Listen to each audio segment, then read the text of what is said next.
Welcome to the 8th Annual Seattle Area. The Seattle Epidemiologic Research and Information Center, in collaboration with the Department of Veterans Affairs, the VA Employee Education System, and the University of Washington Departments of Epidemiology and Biostatistics, presents the 8th Annual Epidemiology, Biostatistics, and Clinical Research Methods Summer Session.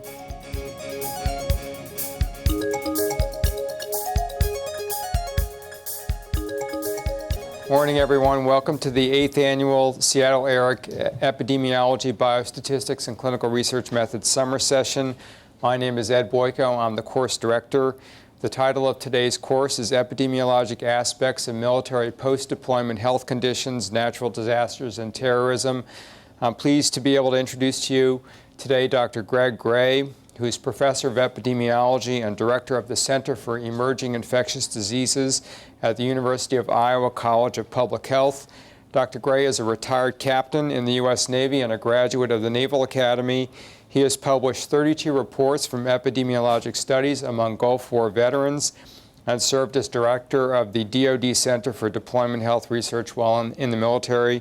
And today he'll talk about epidemiologic aspects of military post-deployment health conditions. Dr. Gray. Thank you, Ed. Well, today we're going to talk about areas of morbidity that of great interest to those of us in epidemiology, and that would be reproductive health and mortality.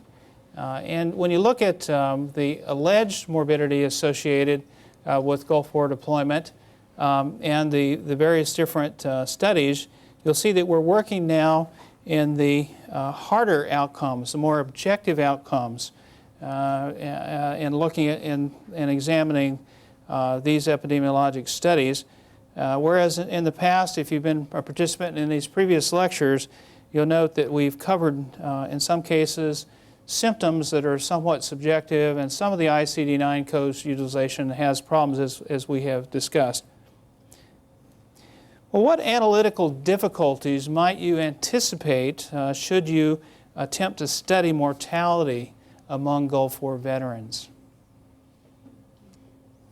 Anybody do any mortality studies? Okay. Well, how do we capture mortality?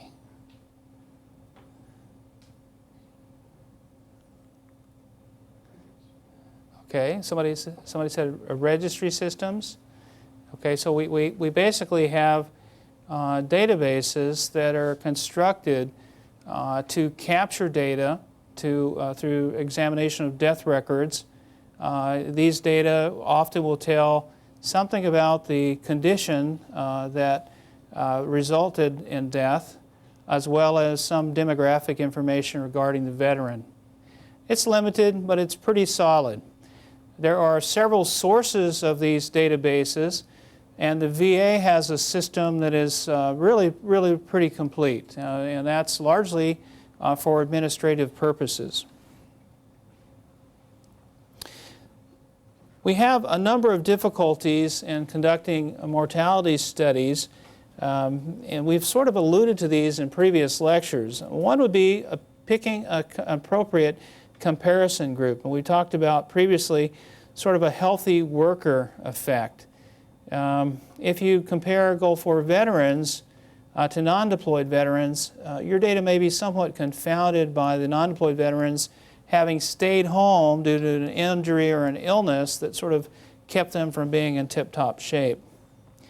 And what about comparisons with civilians? Can we easily do that? Anyone know historically how military personnel have fared with respect to mortality compared to civilians? Okay. Well, the military fare very well. They do very well. There are requirements in using mortality data that all the deaths be captured and verified, and the data be rather complete. And you need to have, of course, accurate causes of death. Another problem in doing these studies is the veterans that deployed, or era veterans that did not deploy to the Gulf War theater, are relatively young. And so you're not going to have, even though you have some 700,000 people to examine, you're not going to have a tremendous number of outcomes to examine, especially if you want to stratify those outcomes by various different categories, such as we did with hospitalization data. So some real challenges. The data will get better over time, of course, as we all eventually perish, but initially the data were somewhat sparse. Well, there are a couple of studies that were done in the theater, and then the majority of the mortality studies have been performed after the deployment and well after the veterans have been removed from the Gulf War theater, original one anyway. Many of these analyses have been conducted by the Department of Veterans Affairs. Some of the original analyses of the in-theater deaths were conducted by the Department of Defense, this being one by Helmkamp. Helmkamp looked at the battle and non-battle fatalities associated with Desert Shield and Storm for the short period of January 1791 to February 28, 1991, when the fighting was most intense. He found some 219 deaths, 212 men, 7 women, killed during that 6-week period. Of these, 154 were battlefield casualties and 65 were non-battlefield casualties. 55 of the 65 non-battle deaths resulted from accidental injuries, motor vehicle accidents, things like that. Battle and non-battle casualties rates were one of the lowest experienced by the United States in any major conflict. Ryder et al. Looked from the period of August until August 90 to July 91, examined all the people on active duty, 2.5 million at that time, 688 he had good data on that were deployed to the Gulf War. So much bigger study that included a comparison group, if you will, of non-deployed personnel. He found no evidence of excess deaths due to rapid fatal illnesses among the Gulf War veterans. Deaths due to injuries were increased, and a subset of unintentional injuries had increased. No evidence of widespread exposure to a chemical or biological warfare agent such as sarin gas or anthrax. Since that time, there have been some very, very large and comprehensive and complex multivariable modeling of mortality, both among U.S. service personnel and among service personnel from the United Kingdom and Australia. And here are the studies and a brief description of their character as reported in the recent transactions review issue in April of 2006. You'll note that the VA group, Kang and Bullman, have looked at the Gulf War veterans a number of times and will continue to do so for many years to come. Now it's important that we note a few historical facts regarding veterans and deployments. We know that Vietnam veterans had an increased motor vehicle accident death risk for a total of 5 years after Vietnam service. And Gulf War veterans have been noted to find a risk of death from accidents during the Gulf War in Ryder's paper. Well, we found a similar increase in deaths from accidents and motor vehicle problems during the 2.5-year period after the war in the Hong Kong and group's first series of papers. So something makes the veterans have a propensity to have more accidents. This is a paper published in the American Journal of Epi in 2001 looking at the veterans after 7 years of follow-up, comparing 621,000 Gulf War veterans and 746,000 non-deployed veterans using the VA's death index data. They found basically that the crude and adjusted death rates were comparable in person years between deployed and non-deployed. And they examined a heck of a lot of outcomes as well as any cause deaths. and made many different adjustments to these data. Here's an illustration of some of their results. You can see that no real risk with respect to all causes of death, no real increased risk, maybe a protective risk for Gulf War veterans, and all natural causes, maybe a protective risk. Why might you see a sort of a protective risk of death among the deployed versus non-deployed? Again, these are the healthier soldiers. Okay, a healthy soldier effect, very good. A healthy soldier. That certainly seems like a good explanation to many. What about this HIV finding of decreased risk, markedly decreased risk among the Gulf War veterans? How might we explain that in this table? Well, first of all, they're screened before they're deployed, and second of all, they probably have less exposure chances. Okay, all right, very good. Yes, that's really true. So if you were known to be HIV infected, either in reserves or on active duty, you were not deployed to the Gulf War theater. There were some real strong political reasons for this as well. For instance, my understanding is that some of the governments concerning the geographical areas that supported us didn't want HIV-infected people imported into their borders. Well, let's look here at the data. 7 years after the war, we see a markedly increased, although the effect size is not great, 15% increase, if you will, of all accidents, and 19% increase for motor vehicle accidents. Any idea why we might be seeing accidents and motor vehicle accidents a little higher than the non-deployed veterans? Returning from more increased risk-taking behaviors or PTSD, depression possibly. Okay. Okay, good. Drinking, drugs, also. So good. All right, pretty good.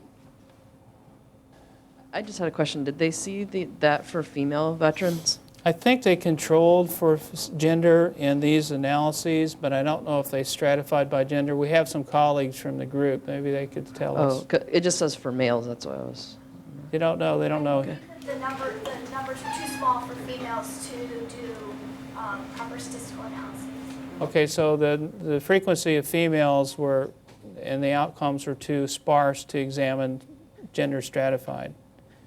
Since we have people from this study here, was there a big difference between alcohol use and drug taking use in the deployed versus the non-deployed?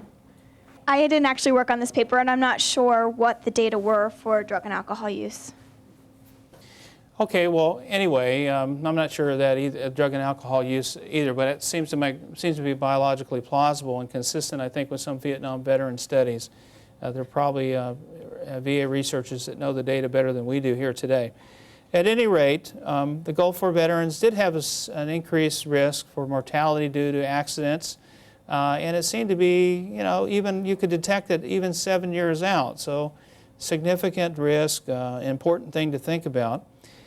Here are some data comparing the Gulf War veterans and non-deployed veterans to civilian populations. And you can see that the standard mortality ratios are markedly better for our service personnel compared to their age and gender-adjusted counterparts. We think this healthy soldier effect, due to initial and frequent health screenings, a requirement for physical fitness, and better access to medical care. Those explanations seems to be very defendable. Now, there were some other examinations of the mortality over time by Dr. Kahn and his group, and you see some of those results here. Looking at all causes, there was a brief blip for the Gulf War veterans, although not tremendous, but a 32% increase, if you will, the adjusted rate ratio right after the war, up until '94, and then you see it quiet down. So sort of a transient blip increase in risk that occurs right after deployment. Now, there are a lot of limitations with these data. Non-deployed veterans may have been as healthy as Gulf War veterans, and may not have been as healthy due to HIV or transient injury. Death certificates are imperfect in determining causes of death, and no data were available to determine health behavior risks, as was commented on here earlier. I think there are some health behavior risk data out there from some of the registry and the other VA studies, but I guess not. They were not employed in these mortality studies by the VA. Now, in some of the other mortality studies by the United Kingdom and Australia, we see some of their data here. At least in the United Kingdom, there was evidence of a suggesting a possible increase, although not a statistically significant one, for accidents, but nothing too impressive. And remembering, though, that the outcomes that the UK veterans and the Australian veterans are much, much smaller, so they don't have the power to detect differences. Well, there have been a number of people, we've touched on this earlier, a number of people who have wrestled with this, what could be causing these motor vehicle accidents after the war. And we heard a few things here from our audience. Here are some papers that have results, summaries from papers who have examined this issue. We know that service personnel are screened for characteristics that put them at risk, and so some have suggested that they, or particularly the ones that are in the special forces, or flying jets, or driving dangerous equipment into harm's way, perhaps they're just more likely to be risk takers. We know that, as was suggested in here, that PTSD and depression are often war or exposure sequela, and so that they certainly could exacerbate a propensity to experience accidents. Some have suggested, as was suggested here, that war coping behaviors, drinking and drugs, but I don't know that that's well documented. And some have suggested, well, what if there is an ill-defined condition that would have been not picked up by hospitalization studies or by mortality studies that could explain the propensity for people to have more accidents? That's one explanation. Maybe Gulf War veterans have poor survivability due to a Gulf War injury, something mental or physical that causes them to have more wrecks. I don't know. So these are the things that have been bantered around, and there's a whole body of literature now around this motor vehicle accident propensity. People are continuing to examine that, and they will examine that, I'm confident, for the veterans returning from the Middle East right now.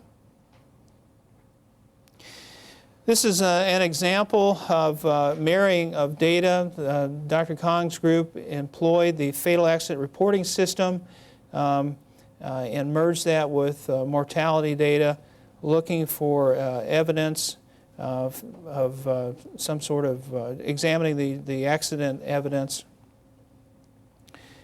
He found that Gulf War veterans less often used seat belts, less often wore motorcycle helmets, or made crash avoidance maneuvers. They were more often considered to have been speeding, to have used alcohol, to have single vehicle crash or collision with fixed objects, rollovers, ejections, etc. And more Gulf War veterans died at the scene or within 1 hour of medical attention. So he concludes that this suggests Gulf War veterans engaged in more risk-taking behavior. Well, I think a good summation of the mortality data is shown here, that at least after 7 years of follow-up, the Gulf War veterans are at increased risk of motor vehicle accidents compared to non-deployed veterans, but that risk has declined over time and certainly is somewhat understandable. But we have not seen a problem of mortality that we could implicate a specific Gulf War syndrome, and we still see that the veterans do better than their civilian counterparts with respect to mortality. Well, let's move on to reproductive health studies. Nothing perhaps captured the concerns of the veterans and their families than the concept that they could have acquired some sort of toxin or some sort of agent in the Gulf War theater and brought that home, and that could have led to birth defects among their offspring. There have been a number of these studies in the literature. Again, they have been reviewed in this month's or in April's issue of Transactions of the Royal Society Journal B. There have been studies of birth defects, all birth defects, major birth defects, and specific alleged birth defects. There have been studies of fetal death and infertility.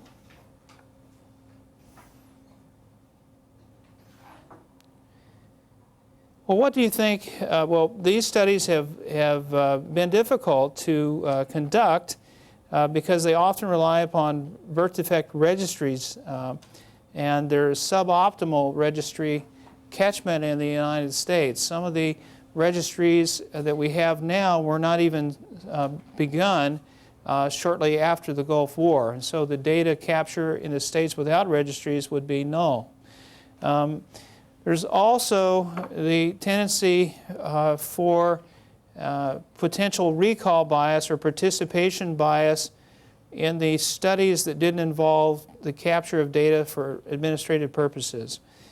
So the media influence and the desire for secondary gain might make a person more likely to report their reproductive related morbidity in a survey or to a registry than those that had no problems.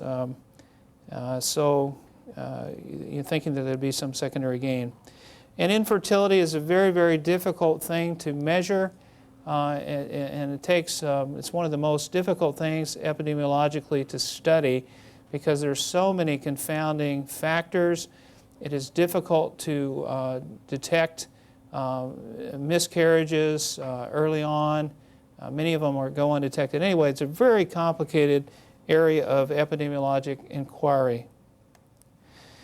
One of the first studies capitalized on the Department of Defense birth hospitalization data, recorded again. This is not a birth registry. This is simply examining the outcomes of pregnant women and the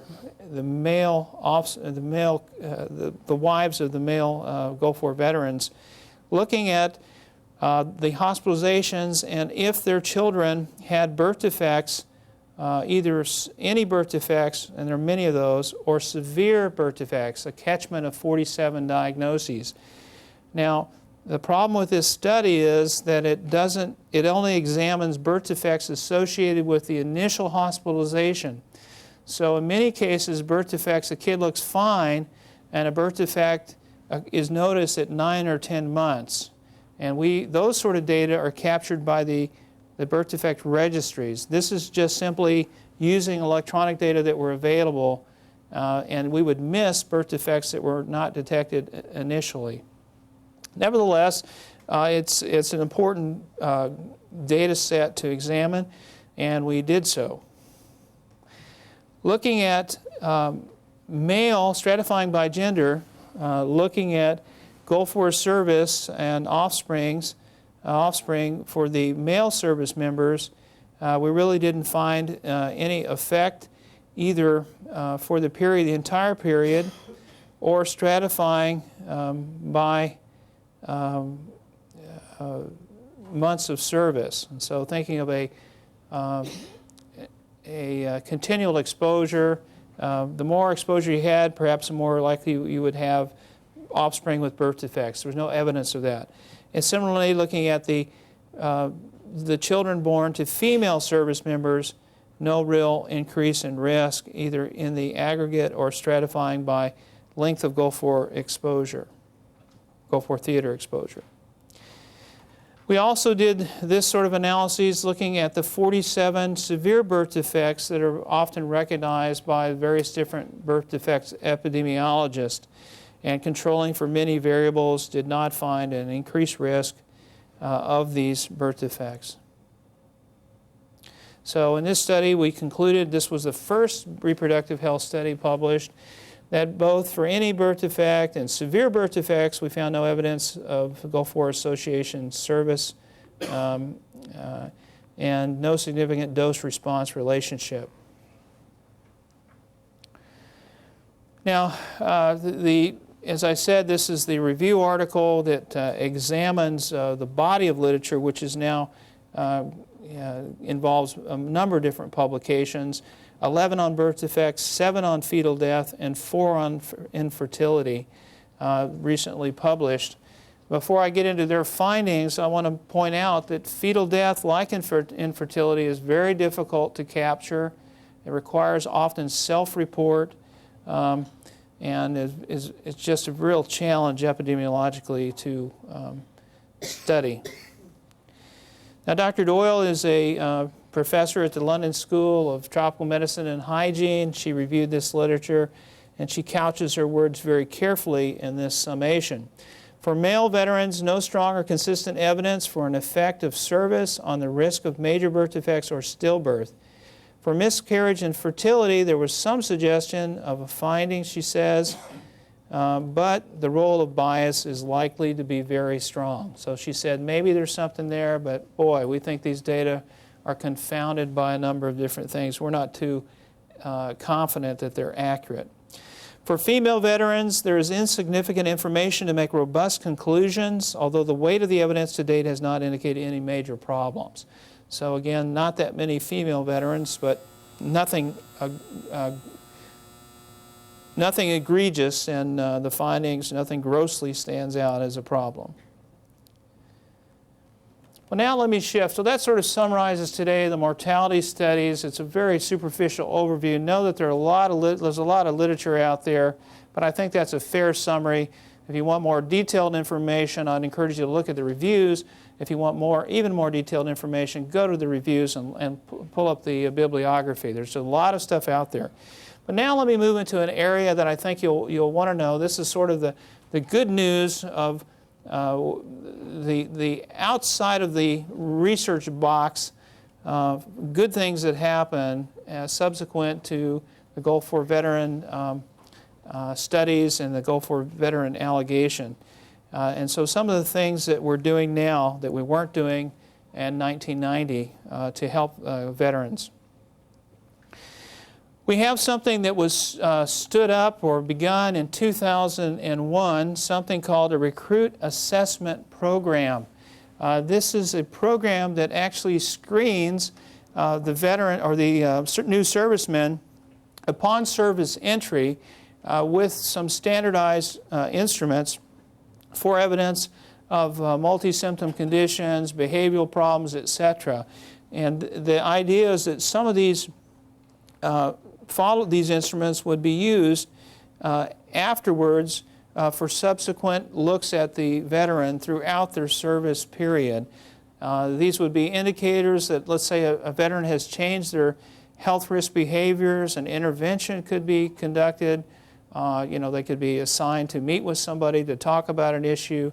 Anyway, it seems to be a very logical, having had no data like this before the Gulf War veterans deployed, a very logical outcome is to capture better multi-symptom condition data and risk data throughout a service person's career, and especially when they enter.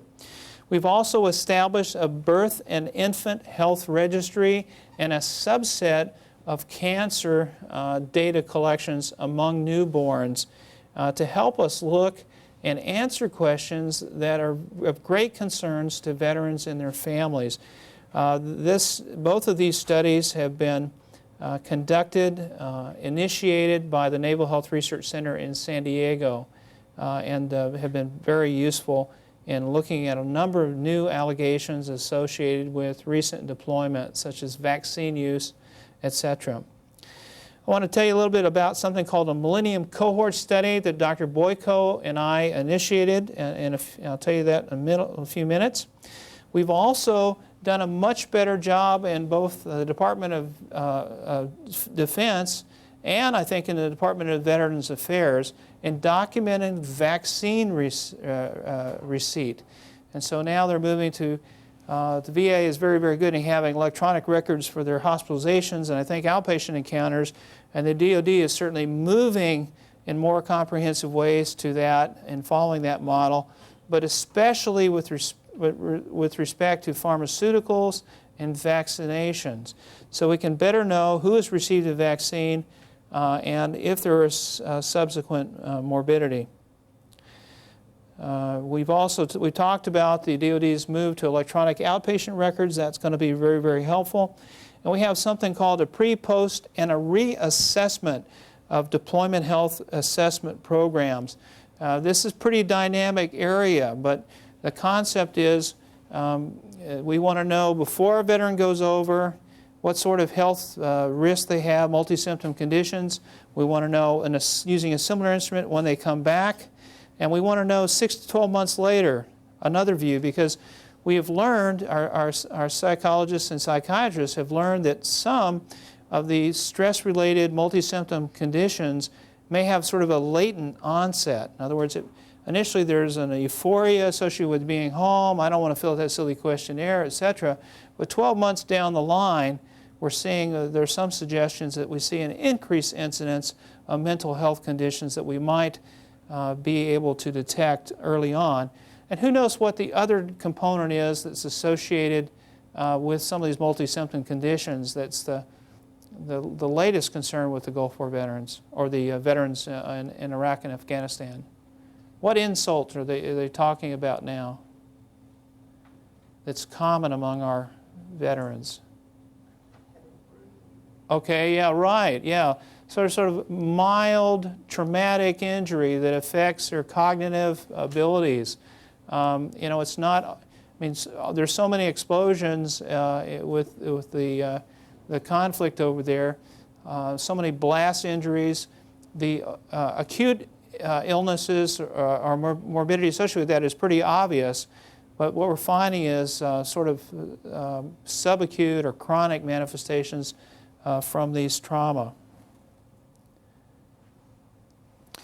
The Recruit Assessment Program collects baseline data from every person entering the military, and we also facilitate understandings of how subsequent exposures in the armed forces would impact these data through capturing similar data and follow-on. The instrument takes about 30 minutes. It's 80 questions, 30 minutes to administer.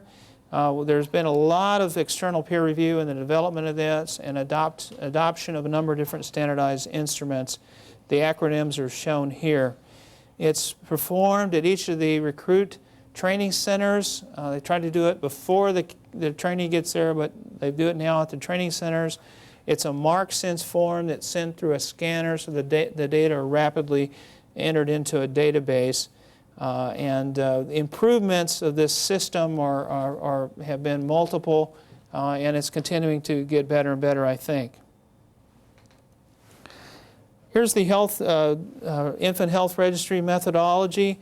It's largely a population electronic base system. All of DoD healthcare beneficiaries. Births are captured from inpatient and outpatient data at all military and civilian facilities. And they look at the various different ICD-9 codes associated with major birth defects. Prevalence data are shown in the captured. They even use the first year of life in this setting. They're able to look at the child's hospitalization, inpatient and outpatient morbidity associated in the first 12 months. So it's a rather comprehensive program. In addition, they take a subset, I think in San Diego, they actually pull the paper records and validate the electronic records with the paper records, at least one facility. So they're bringing in data from a lot of different areas, trying to get a good comprehensive look at reproductive outcomes that lead to birth. Now, it's important to note that about 60% of DoD-sponsored infants are born in civilian institutions, and so they've got to wrestle with this. It's an incomplete look, and there's some limitations of the data, but nevertheless, it's a pretty big birth registry as state birth registries go, and they're learning some important things. And again, they have active case finding at some 3,700 births a year at the Naval Medical Center San Diego, where they pull the records and compare the findings, and some at other facilities. Well, traumatic brain injury is a real big concern right now. Major cause of lifelong disability and death associated with cognitive, somatic, and neuropsychiatric sequelae. Some of the symptoms that we're seeing in the veterans returning from conflict are shown here. They're very similar to the multi-symptom conditions we saw among the Gulf War veterans. We're developing some instruments to screen for these in the pre- and post-deployment. Simple questions we could ask that would relegate somebody that's coming back from deployment to get an exam or to get further cognitive workup. And I know that's being done here at Madigan. Are you folks using these data to screen, or do you have your own instruments? We're not using that instrument in particular, but we're doing a fair number of blast concussion injuries, and I think there's a difference between the self-report data that you get from this and actually objectively what you get from cognitive testing. We're not really getting a lot of significant impairment cognitively. There's a lot of emotional confounds, a lot of anxiety, depression, a lot of sleep disorder, but cognitively, for the most part, people are pretty mild. Even people who are going through medical boards, a lot of times they're being boarded for other conditions rather than cognitive disorder. And so there's a big difference between self-report data and what you get through. So how do you get your patients? Are they referred to you? They're referred to us. They're all referred to us. Okay. So, okay, good. Well, I know this is a very dynamic area, and there's a lot of new thinking here as how do we identify and then send them, refer them, but I'm not sure how they're getting to you. And well, there some of the pre- and post-deployment screenings that you were talking about, we're involved in some of that too, so sometimes we'll get referrals that way too, but there's a lot of bias in self-report data because some soldiers, maybe they don't want to particularly redeploy, so they'll admit to a lot of things, and a lot of other soldiers, more commonly, they don't want to get in any trouble. They're in the infantry, so there's a stigma against over-reporting. Yeah. So they'll deny having a lot of things, so there's a lot of problems with self-report. okay, thanks. Well, the Department of Defense has stood up some special centers to examine brain injuries, and I suspect, not sure if you folks in Madigan are one of those centers, but this is an area where folks often refer patients to, where they have advanced testing capabilities, maybe even some neuroimaging capabilities. We're trying to get a better handle on what we can do for the veterans. Are there pharmaceuticals that would improve their symptoms? I don't know, but it's a rich new area for epidemiologic study, a lot of interest, and a lot of clinical studies will result from this, I think. Now, I mentioned this earlier, and I think the count is nearing 20, about 20 different Institute of Medicine reports, expert panel reviews of various issues concerning the Gulf War veterans. Two of these reports are shown here, and in one of the report and some of the legislation, there was recommendation, the Strom-Thurmond Act, to establish a longitudinal study to evaluate health conditions of members of the armed forces upon their return from deployment. And so these reports were very helpful in giving the Department of Defense, Department of Veterans Affairs, direction in designing longitudinal studies of large cohorts of Gulf War veterans. And we have essentially done that. A number of us were involved, Dr. Boyko, myself, and others from the Naval Health Research Center, the Uniformed Services University of Health Sciences, and a bunch of experts from the civilian and military veteran service organizations designed these studies where we would collect core health data, shown here with some of the standardized instruments, and follow people over time to learn of their medical conditions, any deployment-related morbidity. And the concept at the time of this Millennium Cohort study was to enroll a stratified random sample of about 3% of the 2.7 million service personnel on active duty as of 2000, hence the term Millennium Cohort study. and then to enroll additional subsets of active duty personnel in 2004 and 2007, and then to resurvey people every 3 years through 2022 to figure out how people change over time and how deployments make a difference. This is a graphical depiction of the Millennium Cohort Study. It's a very, very big effort. A lot of work led by Dr. Megan Ryan down at the Naval Health Research Center in San Diego. Some 77,000 people enrolled originally, and most recently more than 30,000 in the second wave enrolled. The concept here is that a lot of different databases have moved to an electronic format, and we can merge these data with the Millennium Cohort data to get a good look at various different medical outcomes. Examples are shown here. We could add the recruit assessment program, we could add immunization data, pharmaceutical data, deployment data, exposure data, and whenever we deploy now, there's an intense environmental sampling that goes on, since we had no environmental sampling essentially in the Gulf War theater. And then there are all these other ancillary data sets, the registries we talked about, birth defects, insurance information, etc. The concept is to have all these data available for this very large group of people for which we know a lot of information about, so that we can rapidly answer questions. Examples are, have there been any untold effects with the smallpox or the anthrax vaccines our Gulf War veterans have received? Are any of the veterans coming back from their deployment more at risk of certain diseases? And there's a lot of papers, research products coming out from these works.